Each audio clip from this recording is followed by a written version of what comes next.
Alors, je reviens sur le cas d'André Barbeau, qui est décédé le 7 octobre et me qui me pose le problème de cette fameuse affaire de 1989. Je pense que quand il est parti, il a eu le sentiment que c'était le couronnement de sa carrière. Et au risque de déplaire à certains, je voudrais un petit peu démonter, déconstruire tout cela. D'abord, lorsqu'en 1989, il y a eu ce qui s'est passé, il aurait été souhaitable de se demander si le cycle de Saturne-Neptune concernait véritablement uniquement la Russie et l'Union soviétique. Puisque ce qui s'est passé en 1989 n'a pas concerné directement la situation soviétique. Je rappelle que les soviétiques n'ont pris le contrôle de la région qu'est l'Europe de l'Est qu'à partir de la Seconde Guerre mondiale et pas de la Première Guerre mondiale. Et deuxièmement, ça s'est fait en gros dans les années 48-49. C'est pour dire qu'il faut quand même être un peu plus sérieux. Qu'est-ce que je veux dire par là? Je veux dire par là que si en 1917 il y a eu l'ébranlement et la fin du tsarisme, en 1918 il y a eu l'ébranlement et la fin de l'Empire austro-hongrois. Alors je sais bien que beaucoup d'astrologues n'ont qu'une connaissance historique très très vague, et que, bon, pour eux, si on leur dit, voilà, ça c'est la Russie, bon, ils voient les choses aujourd'hui, etc. En réalité, il faudrait quand même être un petit peu ignorant pour savoir ce qui s'est passé en 1938 avec les accords de Munich qui ont ouvert la voie pour Hitler au Sudète, à la Tchécoslovaquie, qui était un élément, la Bohème, de l'Empire austro-hongrois, et que le sort de la Pologne, notamment, a été lié à l'accord germano-soviétique. Donc les Allemands aussi ont leur mot à dire dans tout ça. Et bon, alors donc tous ces pays-là sont pris en tenaille entre la Russie, l'Autriche-Hongrie et l'Allemagne. Bon, donc il ne faut pas peut-être trop tirer la couverture vers la Russie. Autrement dit,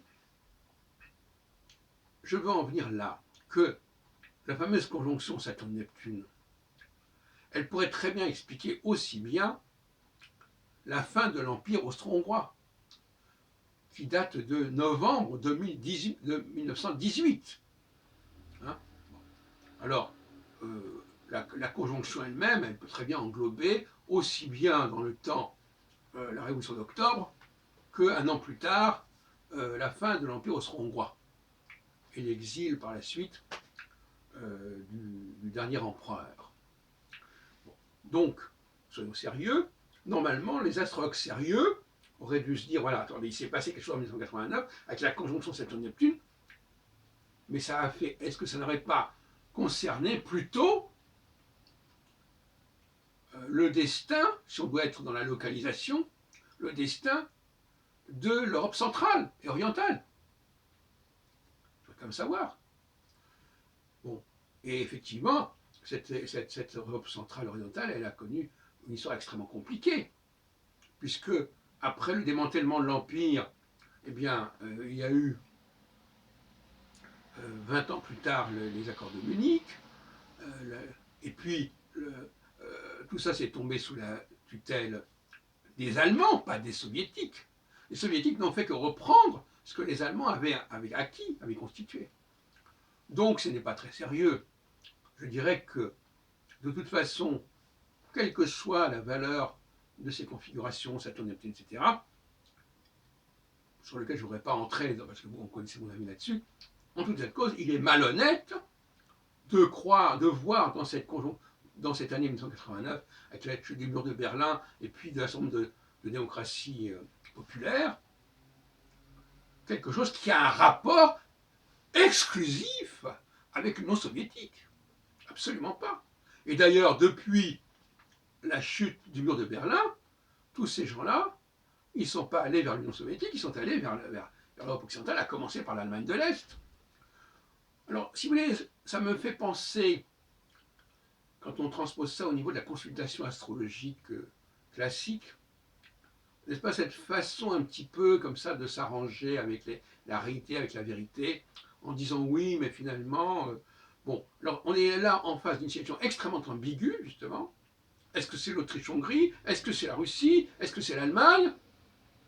Bon, partage de la Pologne, etc.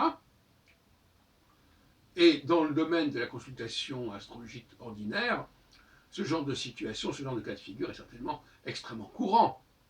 Mais on préfère prendre les choses, lire les choses comme ça nous arrange. Comme Barbeau était parti sur la Russie, il fallait absolument que 1989 soit un élément essentiel de l'histoire de la Russie. Alors c'était peut-être important pour la Russie de perdre ce qu'elle avait contrôlé depuis sur une quarantaine d'années, mais je répète encore une fois que ça n'est arrivé qu'au lendemain de la Seconde Guerre mondiale, et deuxièmement, qu'on n'a pas attendu la Russie pour avoir des problèmes en Europe centrale, avec notamment donc l'histoire des Sudètes, l'Anschluss de l'Autriche, etc., etc. Donc soyons un peu sérieux. Moi je dis, attention messieurs les astrologues, ne me parlez plus de 1989 comme la validation d'une prévision ou d'une prophétie concernant la Russie, c'est beaucoup plus compliqué et tordu que ça.